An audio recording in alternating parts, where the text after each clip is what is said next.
Hi friends, అందరికీ నమస్తే. నా పేరు Roopa. Welcome to my channel. So ఈరోజు మనం ఆల్రెడీ వాడిన మట్టిని మళ్ళీ సారవంతంగా మార్చుకోవడానికి ఏ విధంగా చేయాలనేది నేను ఈ వీడియోలో చూపిస్తానండి.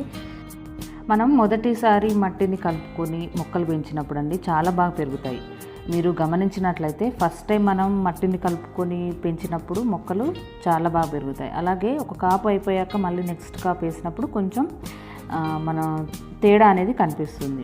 ఆ కాపు అయిపోయాక మూడోసారి పెంచినప్పుడు అంటే 6 నెలల తర్వాత మూడో కాపు పెంచినప్పుడు మా మొక్కల ఎదుగుదల అనేది కొంచెం మనకు తగ్గినట్లు కనిపిస్తుంది. అది ఎందుకంటే మట్టి యొక్క సారవంతం తగ్గడం వల్ల, మట్టిలో ఉండే సారం తగ్గడం వల్ల మనకు అలా కనిపిస్తుంది.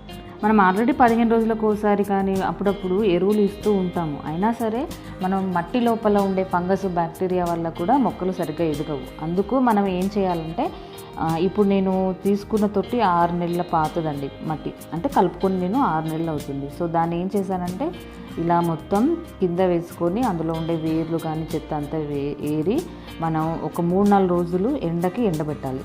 మనము మట్టి అనేది తడిపోయి మొత్తం ఇలా పొడిగా కావాలి. ఇప్పుడు మనం వీటిలో ఎరువులు కలుపుకోవాలండి.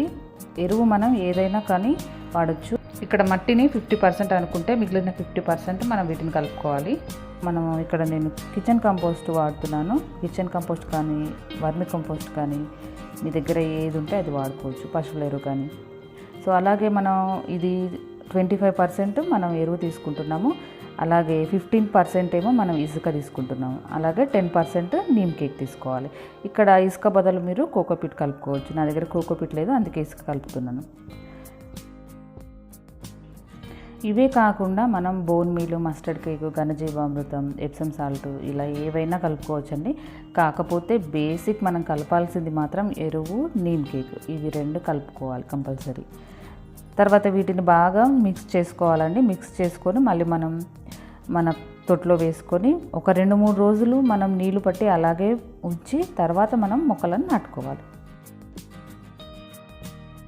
మనం మట్టిని ఇలా రెడీగా చేసుకోవడానికి బెస్ట్ టైం సమ్మరే అండి. ఎందుకంటే మనకు సమ్మర్లో ఎలాగో కాపు అనేది మనకు తగ్గుతుంది. సో మనం నెక్స్ట్ వర్షాకాలానికన్నా మట్టిని ఇలా రెడీగా చేసి పెట్టుకోవాలి. లేదంటే మీకు కాపు అయిపోయాక 3 months 4 months కాపు అయిపోయాక చేసుకుంటే ఇంకా మంచిదండి. మనకు అప్పుడు టైం లేకపోతే ఇలా ఇయర్లీ ఒకసారైనా సరే మనం మట్టిని ఇలా రెజినవేట్ చేసుకుంటే మొక్కలు అనేవి చాలా బాగా పెరుగుతాయి.